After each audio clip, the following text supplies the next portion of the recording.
those people who had perished in different situations. Just look at verse 6 to 9 with me quickly, where it talks about the parable of the barren. No, Luke. Return to Luke for a moment. See, this is what Timothy means when Timothy said, rightly dividing the word of truth. You understand? Rightly explaining the connectivity, you understand, in the body of Christ, of the truth. Now, look what Christ said. He said, he spake also this parable. Now, a parable is an example or like a simile, you know? He spoke a parable or analogy, an allegory. A certain man had a fig tree planted. A certain man, right? A particular man. He's not saying who the man is, but a particular man had a fig tree planted in his vineyard. You know, this reminds me of, you ever seen the picture of His Imperial Majesty digging the tree? Digging the hole for the tree, putting the tree, planting the tree? When I look at this parable, I see that picture of the King of Kings, giving us the living parable of the barren fig tree. Because Ethiopia later on, in her rebelliousness, you understand, in her bitchiness, would turn her back on the King of Kings. A certain man had a fig tree planted in his vineyard, and he came and sought fruit thereon and found none. So he planted this fig tree, and he was looking for fruit on it, for it to be fruitful. He wanted to eat figs, obviously. You understand? And he came and found no figs, right? Then said he to the dresser of his vineyard. So he had somebody who would dress his vineyard. This could have been like an Adam. There was like an Adam type, right? A dresser of his vineyard. Behold, these 3 years.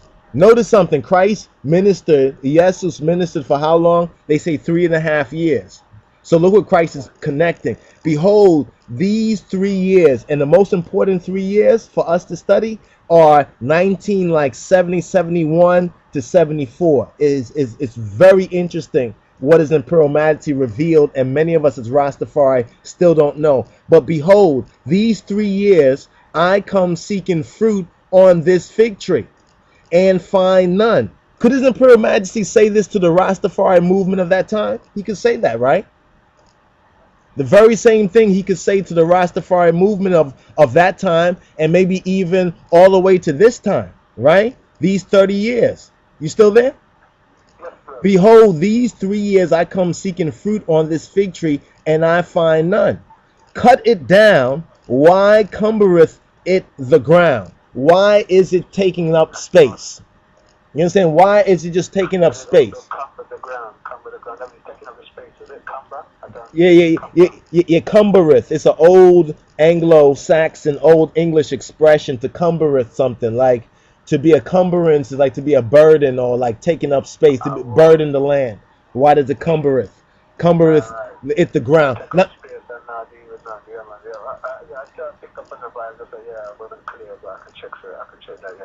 whoa. So now notice something right here about this parable. This parable both fits Ethiopia, especially in the early 70s, as well as it fits us as Rastafari in this present time, right? And then you can see in this parable, he is linking something to Adam and Eve and the garden, and the Elohim in the garden, so forth and so on.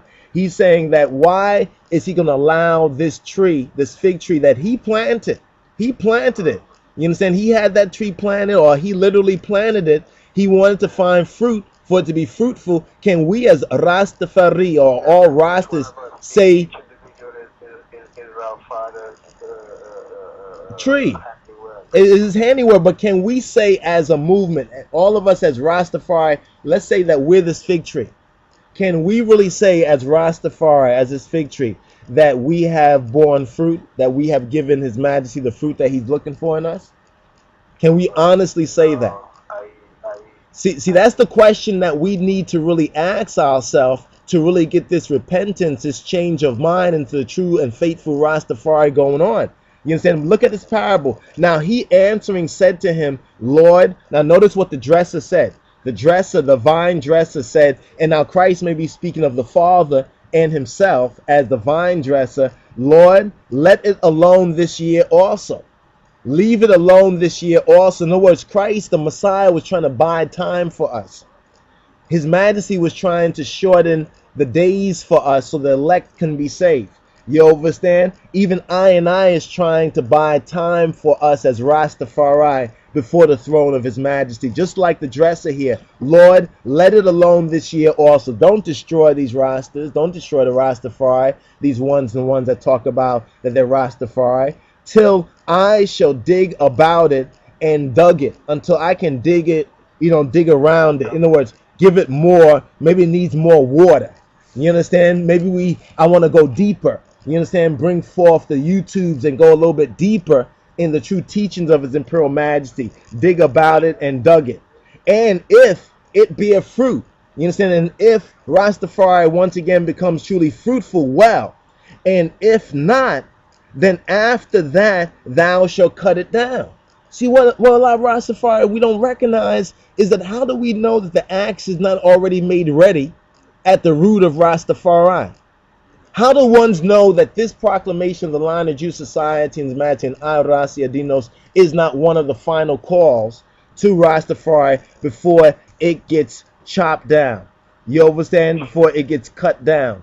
And notice something about this parable. This parable right here, he leaves off. It stops right there. You see what I'm saying? He goes into the woman who was loose from her infirmity, which you said reminded you of your Inat situation right there.